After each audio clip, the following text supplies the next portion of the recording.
Mas satisfação a gente estar aqui.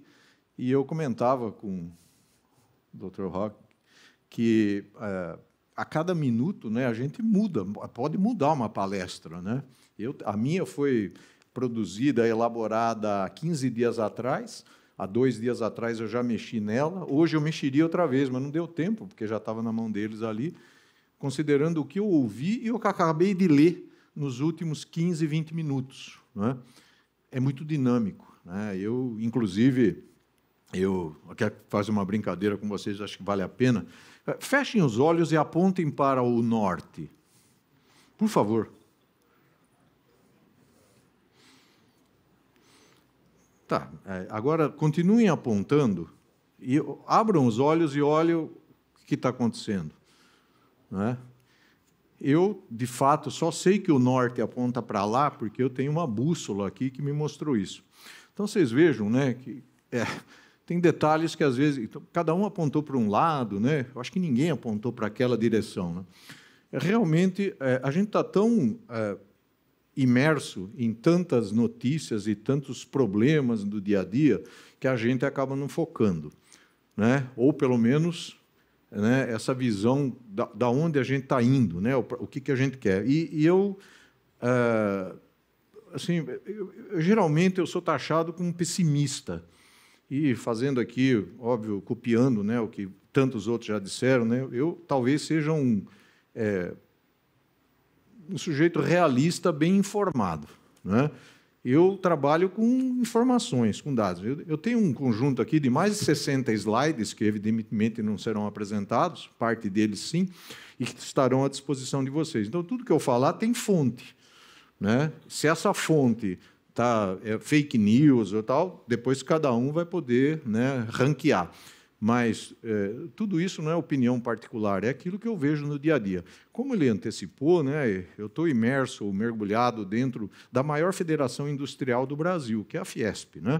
Eu sou delegado de outras federações, mas a Fiesp, talvez pela importância do parque industrial, da economia paulista, então ela trata de uma série de outros temas, e tantos temas, e muitos deles são transversais ao nosso agronegócio, à nossa agropecuária. Por isso que eu aproveito isso, e eu falava há pouco acerca disso aí.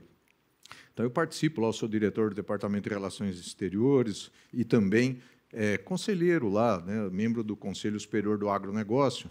Então, a gente está no dia a dia, no olho do furacão.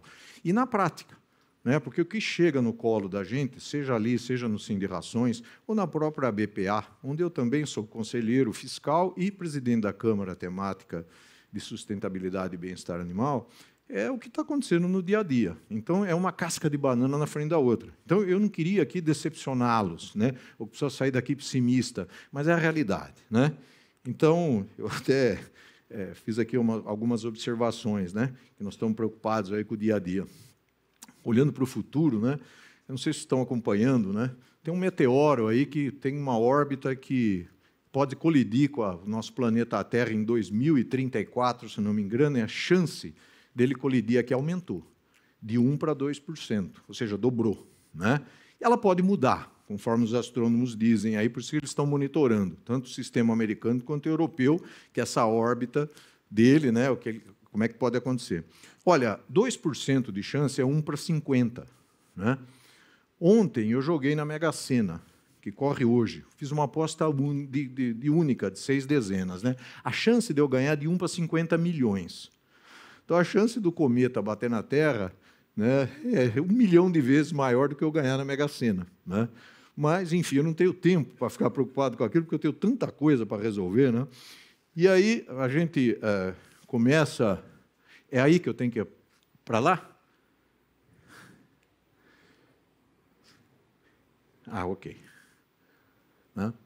E, conforme o Felipe antecipou, então tem alguns pressupostos. E isso muda. A primeira linha lá, ó, foi produzida, né, há alguns dias atrás. A Conab estimava uma safra de milho de 119 milhões de toneladas. Ele está um novo relatório que joga isso para cima. Que bom. Não é? E tem lá os dados, né, relacionados, né? Eu não tenho tempo suficiente para discutir cada um, vocês estão lendo, e vocês são do setor, vocês entendem, né, o que aquilo ali está representando. O que eu queria chamar a atenção, o que tem nos preocupado, ou para mim preocupado bastante, é o avanço. Veja só, hein? Nós estamos falando de agropecuária, né? Eu chamo isso de balança agropecuária. Geralmente, quando a agricultura vai bem, a pecuária sofre, e vice-versa, né? Preços lá em cima, de grãos principalmente, a pecuária padece bastante. Foi assim nos anos 20, 21, 22, 21 e 22. Tem um certo, em 23 também, um certo alívio em 24, graças a Deus, né? É lógico que isso aflige a agricultura, um certo repique recente, no caso do milho, né? Mas, enfim, né? Nós temos aqueles índices ali. E, como eu falei, né? O etanol de milho, que é mais uma alternativa para o uso dele, né? Então, o milho tem mais um competidor, né? Que é o etanol, e existe nesse conjunto de informações que eu tenho, que vocês depois terão acesso, vocês podem ver lá o exemplo americano do que se deu lá nos anos 2000, no início dos anos 2000, quando a política climática americana, o governo americano determinou a adição crescente de etanol ao combustível fóssil, né? E lá, né, o preço médio do milho, o bushel de milho variava de 2 a 2 dólares e 50, daí adiante ele saltou de 4,50 e nunca mais desceu. Evidentemente, isso tem um efeito inflacionário aí. Há quem diga que a gente já deve consumir nesse ano 18 milhões de toneladas de milho para a produção de etanol, né? Então, quando você observa isso, somado às oportunidades que o Brasil pode ter de exportação de milho, começa, sim, a trazer uma preocupação. Muito embora até o ano passado eu era muito acossado, muito perguntado, questionado se a gente ia ter... Ainda sou. Agora, o mês passado, eu e o Ricardo Santin, meu chefe lá na BPA, nós concedemos uma entrevista ao broadcast do Estadão e a preocupação, a jornalista queria entender o seguinte, né? As manifestações do presidente Lula acerca da inflação dos alimentos e as propostas, né, pirotécnicas que o governo pensava em fazer, taxar exportações, aumentar o imposto de importação de insumos e etc., né? E ali a gente mostrava exatamente quais eram as preocupações e as nossas sugestões de solução, né? Mas, de toda forma, eu sempre disse por aí, né, que eu nunca vi nesse país, desde que eu atuo nesse setor, que já faz praticamente 40 anos, eu nunca vi falta de milho. Eu vi preços, sim, variando por conta de uma série de fatores, principalmente oferta e demanda e tantos outros, né, que vão sendo adicionados nesse século XXI, conforme a linha do tempo, a cronologia cresce, né, segue. Então, agora, realmente, levando em conta essas novas alternativas que o milho tem e esse conflito geopolítico ou econômico, como preferirem, que pode se estabelecer, de fato, nós podemos dar mais um salto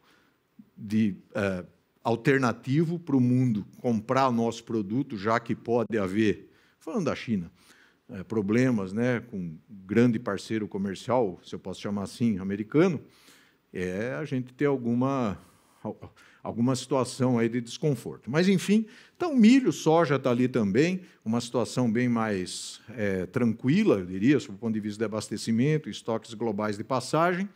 Aí, do lado ali, eu costumo sempre ilustrar com artigos que eu escrevo mensalmente, né, e que tem tudo a ver, que complementam aquilo, né, que eu coloquei ali. E aí, os nossos clientes, né? Então, nós falamos dos nossos fornecedores de insumos e aqui os nossos clientes. É importante, viu, gente, que a minha abordagem aqui parece até quase uma coxa de retalho. Eu estava olhando o que vai ser apresentado, né? Foi muito bem elaborado o conteúdo desse evento, e aí eu falo aqui a ponta do iceberg e outros colegas, né, se aprofundaram mais, e assim será hoje à tarde e amanhã, né? Mas eu estou falando de ameaças, de riscos, de desafios, né? Inclusive, o último artigo que eu escrevi, que saiu a semana passada, fala disso, né? Bem-vindo, né? 2025. mas entre parênteses, né, com ameaças e desafios de 2025, né? E dividir isso em 3 grandes pilares que nós vamos ver daqui a pouco. Então, aqui, outra vez, são os parâmetros que nos levam a considerar o que é que a gente deve fazer ou como que a gente deve observar para a produção. No caso da suinocultura, né, Olinto? É evidente, né, a gente precisa sempre dosar a oferta de acordo com a demanda, né? Acho que tem o Bruno aqui da Mantiqueira, né? Pois é, Bruno. Ovos. É outra coisa também que a gente vê assim variações bruscas, né, de oferta, de alojamento, e aí o preço vai lá embaixo. Agora tem a inflação do ovo, porque o pessoal não está conseguindo comer nem o frango e vai para o ovo. Nos Estados Unidos, um problema sanitário levou o ovo a quase R$60, né, convertendo no câmbio a dúzia de ovos. Enfim, há uns 20 anos à frente do Sem Rações, o que eu percebo é que basta, isso é bom, mas tem que ser cauteloso, basta o preço dos insumos, principalmente da alimentação animal, né, da alimentação que é o maior custo, ter um patamar mais adequado, apropriado, e o pessoal realmente bota o pé no acelerador.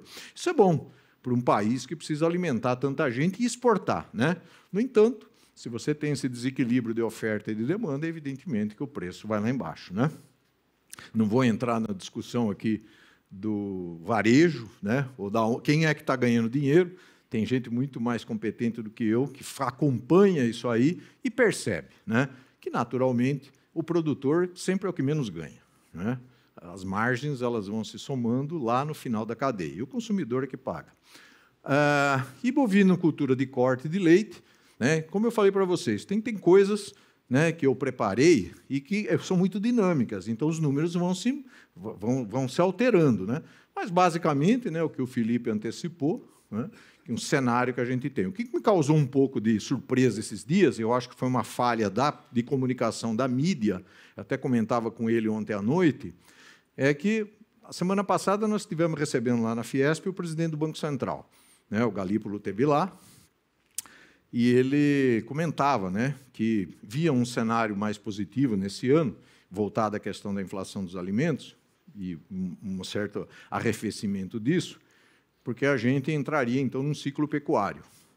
Ora, a minha visão é a seguinte, se você entra para um ciclo, se você vai virar um ciclo pecuário, onde você está com uma oferta abundante de vacas no gancho, não é? Ou seja, você vai reter fêmea. Não é? Se você vai reter fêmea, você vai ter menos oferta para abate, menos carne. Ora, se você tem menos oferta, quer dizer, o preço sobe, então é o contrário, não é? Então, enfim, eu acho que houve uma trava de comunicação aí, muito embora, como ele bem disse, o Felipe, que a gente não viu ainda, né, definitivamente essa virada, né, ou embora a gente logo entre no período de seca, então nós vamos ter outra vez, né, menos pasto e tudo, enfim, né, é esperar para ver o que vai acontecer. A pecuária leiteira e a produção de ovos, né, até então, são atividades que se concentram dentro, né, no consumo doméstico.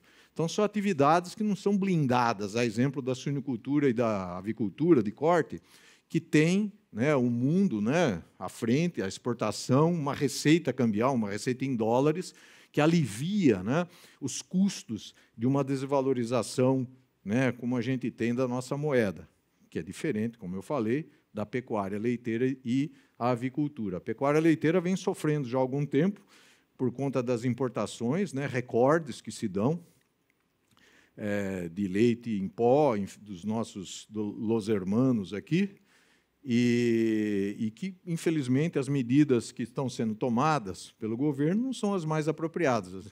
Tanto é que muita coisa se fez e até agora isso não virou, né? E aí, é como eu falei, eu divido em 3 grandes blocos, eu vou me atentar a isso aqui por conta de tempo que está disponível, e, por fim, ali o artigo, esse mais novo, depois, tudo isso aqui está bem esmiuçado para consulta futura. Então está ali, né? Acho que isso aqui está claro para o mundo inteiro, né? Os eventos naturais aí, inclusive é a preocupação número 1, né? Estabelecida lá pelos experts do Fórum Econômico Global, né? Dividindo ali com a influência das redes sociais, enfim, afetando a política, eleição, mundo afora, mas o que nos interessa, então, são as alterações climáticas extremas. Mais uma vez, uma situação muito difícil no Rio Grande do Sul, né? Ora estiagem, ora alagamento, ora estiagem. Então, isso realmente batendo muito na agropecuária desse estado. E que não vem ao caso também ficar explorando demais, mas aí temos os fatores externos, né, que também já foram bastante abordados aqui. Em relação ao protecionismo, guerra comercial sobre taxas e tal, eu vou falar um pouquinho daquilo que nos afeta e que tem um crescimento explosivo e perigoso. Nós estamos muito atentos, vocês vão entender daqui a pouco o que eu vou falar, que afeta insumos que a nossa indústria utiliza, insumos essenciais para a alimentação da nossa pecuária. O câmbio, enfim, está aí, né, por uma série de fatores, preço das commodities, sejam energéticas ou alimentares, por conta, né, desse cenário internacional que temos, o ativismo radical, meio ambiente, bem-estar animal, vocês também sabem do que eu estou falando. Lógico que hoje em dia todo mundo está preocupado, todo produtor, com o bem-estar animal, até porque você aumenta a produtividade, você cuida bem daquele animal, né, mantém ele num ambiente, enfim, em condições satisfatórias, enfim, mas lógico que tem o ativismo, né? E que se aplica, né, muito fortemente na agropecuária, principalmente brasileira, já que é um país vocacionado para o agronegócio. E a solução dos conflitos geopolíticos, né? Se de fato, né, houver esse arrefecimento ali naquela região do Oriente Médio, e mesmo no conflito Rússia-Ucrânia, então você tem ali, afora, né, a iniciativa do Trump, ou pelo menos a ameaça que fez de abertura ou perfuração de mais poços de petróleo, inclusive no Alasca. Então você tem um recuo no preço do petróleo que vai jogar para baixo, de certo, o preço, por elasticidade ali, o preço do etanol, inclusive do nosso etanol de açúcar, né? E as causas exclusivamente domésticas, né?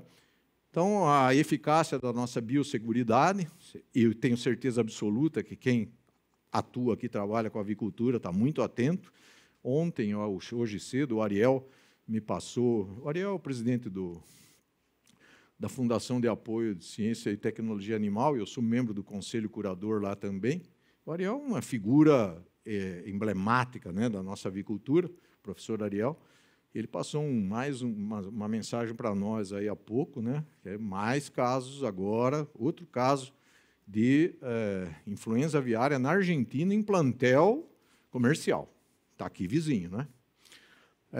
Deficiências estruturais, também, né, 30% da nossa safra fica a céu aberto, nós não temos capacidade de armazenamento estática para isso aí.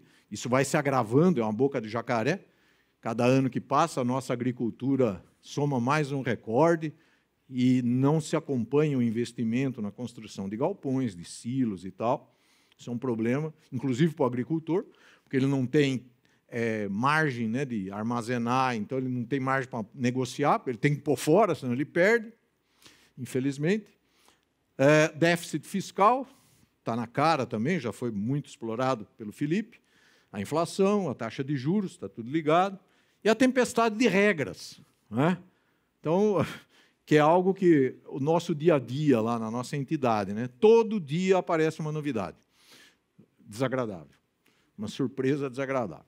Então, assim, a de ontem a gente não resolveu ainda, já apareceu a nova, que é de ordem regulatória, né? O Ministério da Agricultura, tributária, logística reversa, que está relacionada ao meio ambiente, e a defesa comercial, como eu havia antecipado.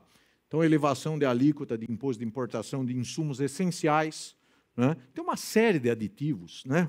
Boa parte deles, boa parte dos aminoácidos, à exceção da lisina, enfim, vitaminas e outros ácidos orgânicos e tantos outros aditivos, sejam eles zootécnicos, nutricionais, enfim, tecnológicos, que nós não produzimos no Mercosul. Então, a gente precisa trazer de fora.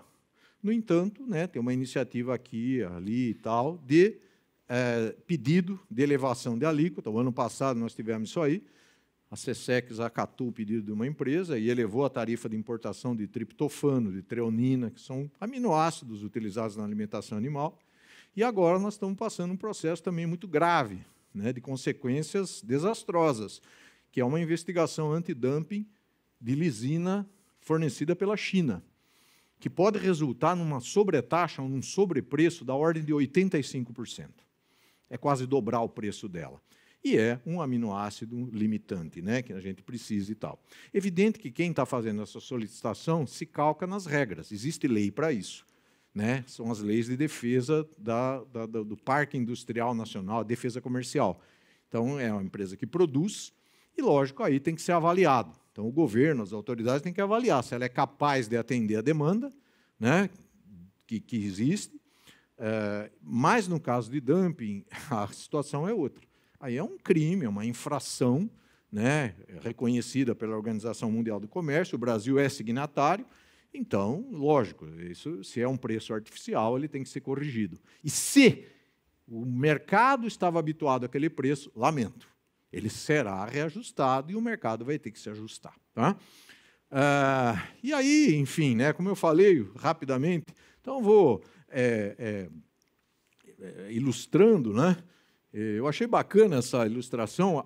A outra eu tinha apresentado no evento lá da Vetanco no ano passado, que eu perguntei para a inteligência artificial, né, quais seriam os principais desafios da nossa indústria, né, e está aí.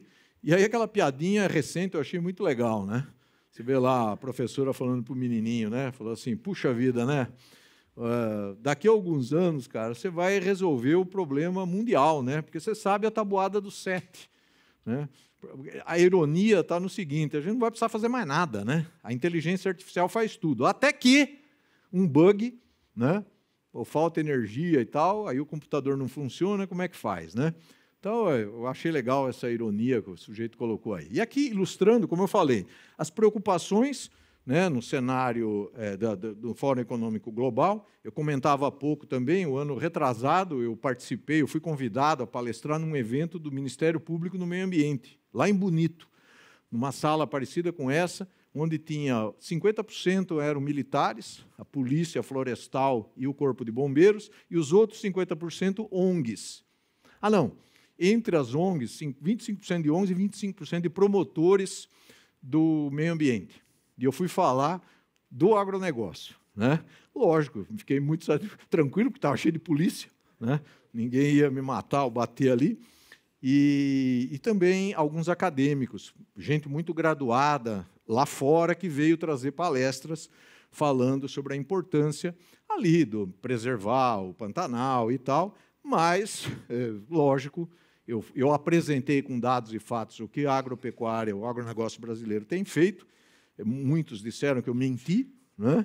Mas, enfim, né, fazia parte. Então, dizendo como a gente está inserido nesse cenário, né? Então, aí também está lá disponível, tem uma série de outros artigos, né, que vale a pena levar em consideração, que trazem outra vez, justificam aquilo que eu estou falando aqui. Então, está aí, né? Eu coloquei aquela seta para chamar a atenção de vocês. Isso é uma apresentação que eu fiz em Campinas em fevereiro de 2017, quando o Trump foi eleito, né? E curioso, né, que a gente tinha lá, do lado de cá, você está vendo ali, né, o Obama passando o bastão para ele. Ele falou, não preciso, eu já tenho o meu, né, que é um cetro, né, real. E o Temer estava aqui, né, ele tinha substituído a Dilma, e já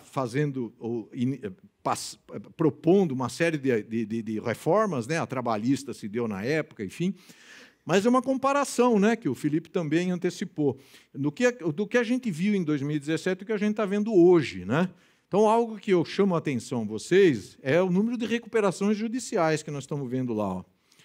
Então, em 2017 eram 1.863, no ano passado já foram 2.273, né?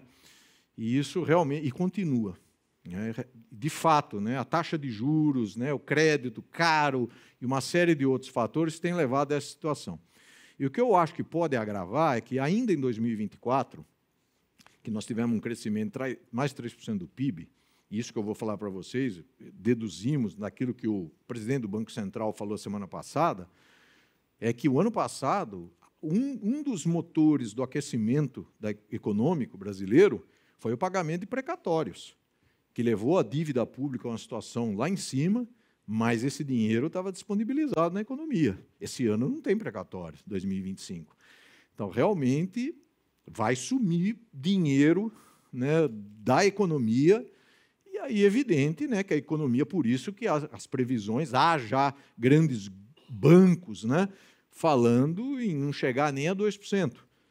Há um mês atrás, eu fazia uma palestra para o banco JP Morgan, e, nos bastidores, um deles me falou assim, olha, nós estamos achando que não vai chegar em 2%, não. E outros bancos, né, têm falado em 1,7% e tal.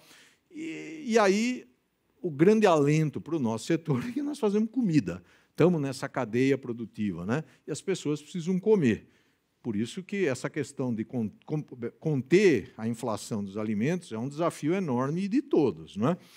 Mas, e ali também outra coisa curiosa, eu não sou economista, mas você veja, né, o governo falou, né, festejou, né, um déficit primário só de 0,1% do PIB. Pois é, mas 0,1% do PIB de um baita PIB, de um PIBão, né? E 0,1%, enfim, quando você olha a dívida pública, em 2017 estava em 4,6 trilhões. Ela já está em 7,3 trilhões, ou estava, né? Então, já está em 76% do PIB. Então, é explosivo. E agora, somada à perda de popularidade do presidente e do crescimento, do recrudescimento aí, da preferência, enfim, de alguns dos principais opositores ou candidatos que ele terá, pode ser que a política, vamos fazer o diabo, como dizia Dilma, pode vir a acontecer. E aí, então, você tem que abrir, escancarar programas sociais, de distribuição, enfim, uma série de coisas que podem piorar o cenário econômico, né? Enfim, é um fato. Então, está aí, né, a trumpulência, eu gostei disso aí, eu vi outro dia o diplomata Marcos Troirro falou disso num dos eventos, né, que é aquela coisa, previsibilidade imprevisível ou imprevisibilidade previsível. O que vai acontecer com o Trump ali, né? Pois é, né? Até agora, e está lá, né, o Trump, né, best-seller dele, né, não sei se ele escreveu mais de um livro além desse, mas aí diz, né, que é a arte da negociação. Então, dizem que o que ele tem feito ultimamente é isso, né? É o cara que joga, né? E aí ele te aperta e aí você negocia, né? A turminha lá em cima, né? O Zuckerberg, o Bezos, Pichai, o Musk, a turma toda que de fato se dobrou, né? Está ali.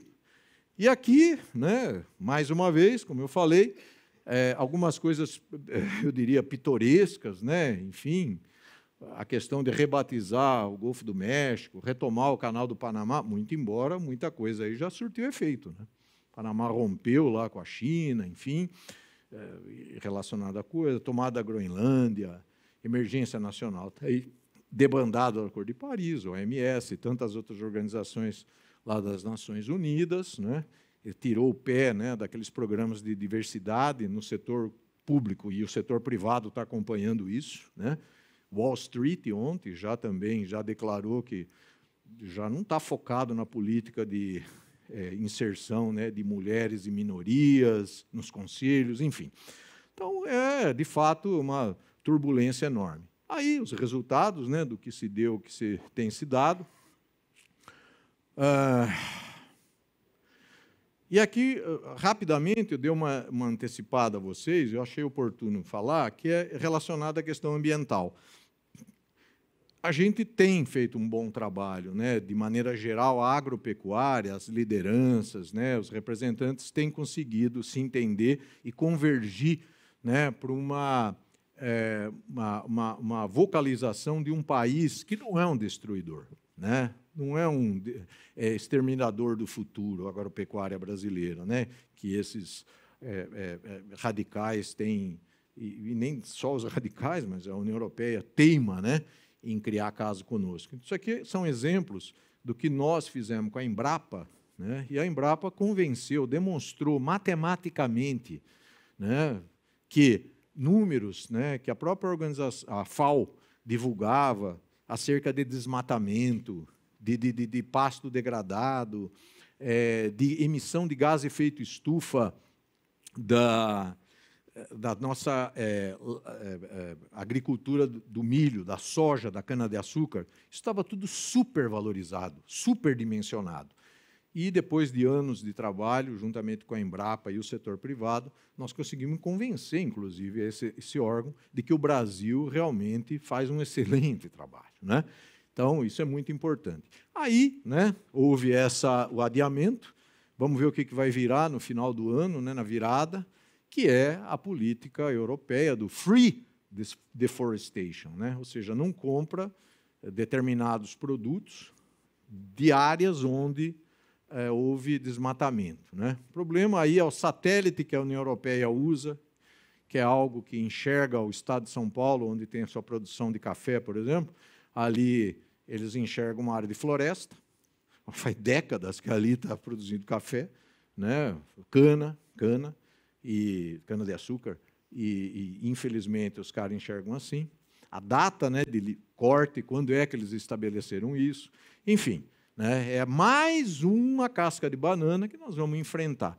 Afora um outro programa que eles já têm também, que nós da agropecuária ainda estamos fora, o pessoal de cimento, fertilizantes já está dentro, é o CBAM, que é o Carbon Border Adjustment Management, que é o seguinte: se na União Europeia eu produzo aço e tenho lá um nível de emissão aceitável, se eu passar disso eu tenho que pagar uma taxa, eles querem impor isso a outros países fornecedores, invadir a soberania de outros, né? Enfim, eu estou falando isso porque dentro da Fiesp tudo isso rola, né? Então a gente está a par dessas coisas aí. Embora, né, o que a gente vê em resumo é que a agropecuária brasileira, né, ela é a solução aí. Quer dizer, nós temos uma agricultura tropical, produzimos o ano inteiro, a gente consegue pegar o sol através da fotossíntese e produzir, né, alimentos, a nossa energia está aí, ó, todo dia. A questão dos pastos recuperados, são 120 milhões de hectares, 60 milhões, se a gente recuperar, a gente já alimenta todo esse super surplus que o mundo exige ou demanda de alimentos. A biomassa, né, energia, nossa matriz energética já há muito tempo ela é limpa, é hidrelétrica, agora é fotovoltaica e eólica, inclusive nós estamos jogando fora, né, porque não tem como transmitir, né? Então essas usinas, o pessoal está até tirando o pé, porque é tanta energia produzida, né, que você não tem nem onde enfiar, né? E já se investe, então, na questão de armazenamento, bateria e tal, já pensa nisso. E, por fim, algo que pouca gente leva em conta, né, os data centers, né, que são absurdos consumidores de energia, né? E o Brasil é um foco, porque como ele tem essa grande capacidade de produção de energia, as grandes empresas de data center deveriam estar colocando seus investimentos aqui, né? E, por fim, água, né? Porque essas máquinas aí elas precisam ser refrigeradas, e precisa muita água, né? E nós temos aí 13% de água doce do planeta, né? Então, enfim, né, nós somos imbatíveis no nosso negócio, então por isso que a gente tem um monte de inimigo, né? Em relação às causas exclusivamente domésticas, está aí, né, o lero-lero, começou em 22, ainda em dezembro de 24, o governo encaminha a proposta de corte de gastos, desidratada, né, e continuamos aí, né, com esse arcabouço fiscal, né? Está lá o duro recado do Banco Central, né? E, em termos de safra, eu já me antecipei, tem uma fotografia ali que ilustra bem, né? Quem está lá para o lado, região centro-oeste, o Mato Grosso, que é a falta de capacidade de armazenamento. Aqui é uma novidade sob o ponto de vista regulatório, não sei se todos estão a par, mas o Ministério da Agricultura deu uma guinada total na maneira como ele encara a regulação do setor agropecuário brasileiro através de uma novidade, que é o Programa de Autocontrole. Eu me sinto lisonjeado, porque eu defendo esse negócio ainda no início dos anos 2000, em Cancún, num evento, nós levamos lá um secretário para participar conosco, um secretário de Defesa Agropecuária na época, o Inácio Crotes, e lá eu coloquei sentado junto com um colega que eu tinha do FDA, e eu perguntei de propósito para o cara do FDA, quantos fiscais a mais vocês têm nos Estados Unidos, além do Brasil, que vocês conseguem fazer o trabalho aqui? Ele falou, olha, você vai ficar surpreso, mas nós temos menos. Né? Poxa, mas... Falei, então explica para ele como é que vocês fazem. Nós fazemos um programa de fiscalização inteligente. Ou seja, nós temos auditores fiscais. Falei, pô, mas no Brasil também. Os fiscais federais agropecuários, eles querem ser chamados de auditores fiscais federais agropecuários, é exemplo da Receita Federal. Pô, então façamos algo igual à Receita. Você, Luiz, todo ano você vai lá e você faz sua declaração de imposto de renda. Se ela estiver errada ou estiver maquiada, a Receita Federal vai avaliar. Né? Ela não tem que dizer para você como você tem que fazer. E nós temos no Brasil, tínhamos uma proposta muito paternalista, que veio lá do século passado, que era assim, o produtor agropecuário brasileiro não tinha formação. Ele precisava ser orientado. E os fiscais do Ministério da Agricultura faziam isso, né? De boa vontade. Mas aí a coisa se enraizou. Aí o cara chega na tua fábrica e diz assim, o azulejo não pode ser branco, tem que ser azul. Por quê? Porque tem que ser azul. Né? Aquela tela tem que... Então, aquela coisa, o governo ou o Ministério da Agricultura ele não tem que dizer como fazer, ele tem que dizer o quê. O que é que você quer? Isso aqui? Tá, então como? Eu faço. Então, tem o manual do autocontrole, a tua empresa tem, não é autorregulação, hein? Quem faz o regulamento é o governo, é o Ministério da Agricultura. Mas você propõe, você tem um passo a passo, um guideline. E aí o auditor, ele vai lá e vai olhar. Fala, bom, o senhor disse que ia fazer isso aqui, não é? Desse jeito? Vamos ver se saiu o que você se comprometeu a fazer. E é assim que funcionará o autocontrole. E baseado no risco. Ou seja, tem uma matriz que entrelaça a tua atividade, o que é que você produz, para que espécie, qual o tamanho do teu plantel, a tua fábrica faz o quê, se é alimentação animal, se é um frigorífico que for, se é um laticínio, enfim. E aí, então, você vai avaliar aquilo lá, tem níveis, escalas de risco. Se, na cronologia, né, que se forma, se você está sempre dentro da linha, cada vez você será menos visitado pelo fiscal. Por quê? Porque você trabalha direitinho. É como um operador econômico autorizado junto à Receita Federal. Você não tem nenhuma intercorrência, nenhuma anomalia, toca a sua vida. Agora, se começar a aparecer coisinha, então aumenta a frequência de visita do fiscal. Né? E, além disso, o programa ele tem algo a mais, um apêndice que é de adesão voluntária, que se chama Programa de Conformidade. Então, o setor, o Sindicações, por exemplo, representa o setor de pet food, aditivos palatabilizantes, antioxidantes, à base de fermentação, conservantes, ração, premix, núcleo, hemoderivados, ingredientes vegetais e importados. Todos esses setores, eles... Bom, agora não sei como é que eu volto aqui. Aqui. Todos esses setores, eles tiveram que...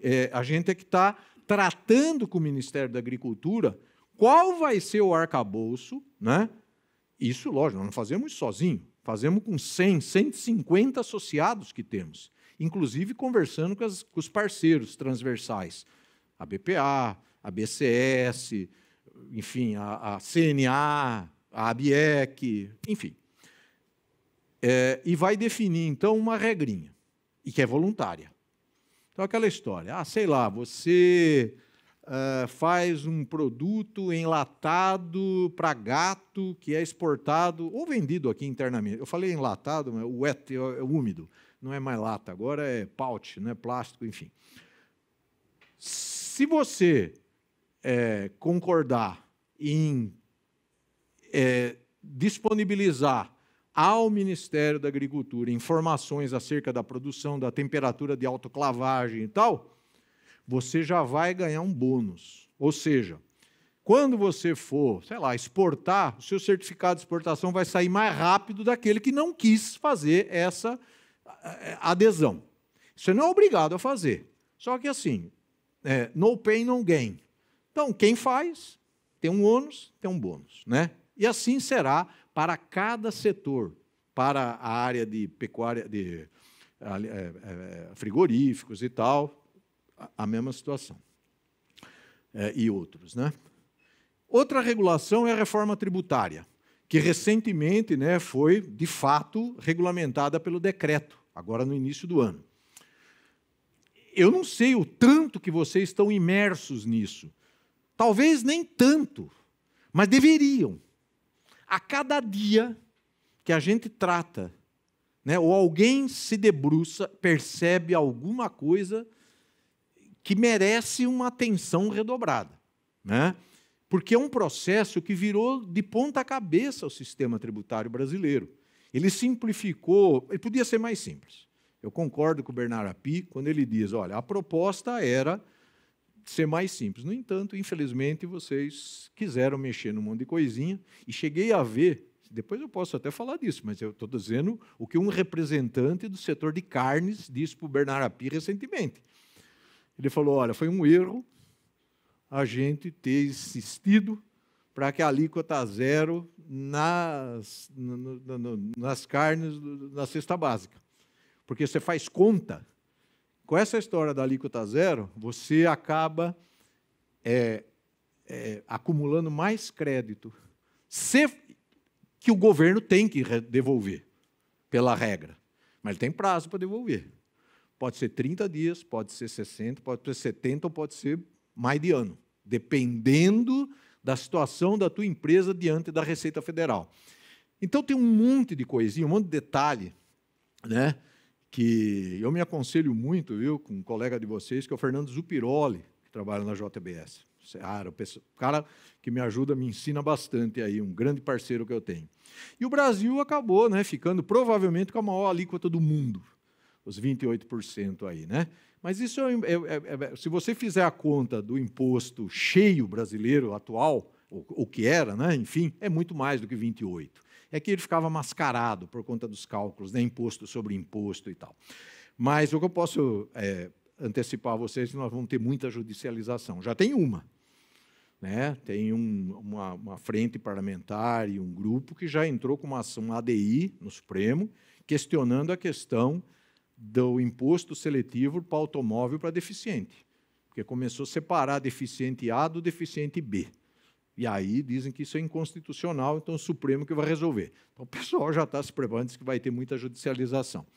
E aqui, né, não tem tempo para isso, mas, enfim, é algo que também tem que ver. Parte dos insumos que nós utilizamos na alimentação animal, por exemplo, foram beneficiados com uma redução de base de cálculo de 60% na alíquota do IVA, que é o CBS e IBS.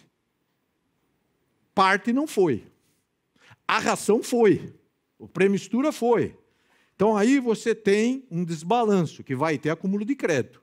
E aí você tem que receber de volta. O grande problema é que agora... O grande cenário é que agora a reforma é o seguinte, você paga... O imposto já está... Você não vai pagar uma guia de imposto. Na hora da comercialização, a coisa já acontece. E o split payment, o sistema financeiro, já vai dividir o que é imposto que vai para um lado e para outro. E aí o que acontece é que você se antecipa, né, um recolhimento e o ressarcimento do crédito se dará depois. Então, dependendo do tamanho do teu negócio e do teu nível de capital de giro, de fluxo de caixa, vai ser duro. Algo que antigamente muito imposto era pago depois da venda, inclusive, né? Então, isso é outro cenário que deixa a gente assim, apreensivo. Aqui mais regras e regras. Regras internas, regras externas, relacionadas, né, como eu falei, a embalagem, coisa e tal. E aí estão os regulamentos, né, que eu acabei antecipando e mencionando para vocês. Então, está cheio de projetos, né, lá de logística reversa, de autocontrole, enfim. que já está funcionando, e processos estaduais, que a gente vai, programas estaduais que talvez, não sei se aqui, talvez a maioria opere, comercialize em alguns estados. Nós já temos alguns... Bom, Mato Grosso do Sul e Goiás já tinha um imposto sobre exportação, né, de commodities. Agora o Maranhão também instituiu um imposto. Se você exportar milho ou exportar carne bovina, você vai pagar um imposto que vai ser investido é um investimento na agropecuária do Estado, né? E um monte de outros estados também com propostas desse tipo. O pessoal tentando, né, compensar o que eles estão prevendo que vão perder nessa distribuição aí dos impostos, né? Isso tudo depois vocês... Aqui eu antecipei, quando eu falei para vocês, né, do salto que deu no preço do milho, né? Então, eu acho que, para mim, não é novidade, há muito tempo eu falo disso aí, né, que é lógico, é uma alternativa, é importante para o mundo, né, um combustível limpo, produzido do milho. O Brasil já produz de cana-de-açúcar, mas tem essa oportunidade. Enfim, a iniciativa, né, é válida, mas é óbvio, né, que você tem um fator inflacionário aí no etanol. Está lá. Hoje, por exemplo, né, o milho, o ranking número 1 é a exportação dele. 2, a avicultura de corte. 3 já é o etanol. O pessoal que trabalha com etanol de milho acha que até 2030 o etanol passa a ser o número 2 ali. Ele passa a avicultura de corte no consumo do milho, né? Aí a inflação dos alimentos, como eu comentei, né, os artigos e tal, o próprio ex-ministro Roberto Rodrigues falando disso. Está ali aquela entrevista que eu e o Ricardinho fizemos lá, rebatendo o presidente da República. Talvez até tenha ajudado, porque ele tinha dito que ia chamar os representantes do setor para tratar disso aí, e, no fim, não falou mais nada. Até falava com o Ricardo, Ari, eu estou embarcando, então eu e o Perosa estamos indo para o Vietnã agora, e eu acho que esfriou. O presidente deve ter lido lá o artigo e falou, bom, deixa... E, curiosamente, no dia seguinte, ele falou, o problema é o dólar, né, que é o que a gente fala ali. E para baixar o dólar, a gente precisa baixar a taxa de juros, para baixar a taxa de juros, a gente precisa controlar os gastos públicos, né? E aí, gente, terminando, eu tenho 3 minutos, é mostrar um pouco de números para vocês, né? Então, está aí, né, a safra de milho, ainda tem um surplus ali, um superávit, porque essa aí era a estimativa da Conab de janeiro, agora já tem de fevereiro. As variações de custo, então, ali por volta da pandemia e pós-pandemia, deu aquele salto, lembra? No custo do milho, farelo de soja, depois houve um arrefecimento, o farelo continua descendo ladeira, mas esfriou, o milho deu uma retomada, né? Aqui o que aconteceu no ano passado, então nós tivemos uma produção 3% maior e uma exportação 30% menor. Lógico, foi um exagero, né, em 23, né, mais de 50 milhões de toneladas, enfim. Mas, por isso que eu digo, né, nós temos um abastecimento suficiente, por enquanto. Né? Está ali, ó, suprimento e consumo, né, o que a Conab também acha. Se olhar do outro lado, é a oferta e demanda global de grãos pelo International Grain Council e pelo USDA. É lógico, houve uma diminuição no estoque de passagem, mas ainda tem grãos suficientes. Farelo de soja sempre foi uma grande preocupação que eu tinha, agora tenho tido um pouco menos, por 2 motivos. Você esmaga milho para fazer etanol, sobra o DDG. E, além disso, a política, né, do governo de aumento do uso de biocombustível, você também esmaga mais soja para produzir biodiesel, então você tem farelo de soja. Então, isso tende, né, a trazer uma certa tranquilidade futura aí, né, porque a gente vem batendo recordes de exportação de grão de soja, né? Daqui a pouco nós não temos mais soja, né? Nós somos obrigados a importar farelo de soja. E aí, gente, números, tá? Então, outra vez, saldo comercial brasileiro, só mostrar para vocês como a gente tem que ser orgulhoso do nosso agronegócio, né? O ano passado, mais uma vez, o Brasil teve um superávit da ordem, acho que de 70 e poucos bilhões na conta externa, né? Só que, exceto o agronegócio, foi um prejuízo enorme. O agronegócio foi mais de 100 bilhões e o superávit foi de 70. Opa, então teve 30 do outro lado, né? Então, continuamos salvando a conta externa. Dependência da China, se é bom ou se é ruim, é fato, né? O que a gente exporta para eles.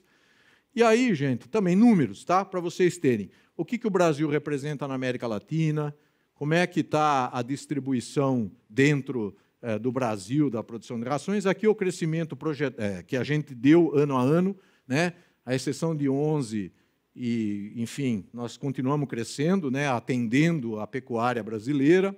A projeção, então, dependendo se a gente tiver um crescimento, uma taxa de crescimento anual de 1,3 daqui para frente, então, a gente deve chegar aí a 96 milhões lá em 2032. Se a gente continuar numa taxa aí de 2%, a gente faz mais de 100 milhões em 2032. Eu só coloquei isso aqui para lembrar vocês o seguinte, muita gente me diz assim, pô, Evaldo, você falava que em 2024 ia produzir 100 milhões de toneladas de ração no Brasil, então está diminuindo a produção pecuária? Não, não está diminuindo a produção pecuária. É que a conversão alimentar, a produtividade melhorou muito, graças aos insumos, aos aditivos que vocês comercializam e usam, né?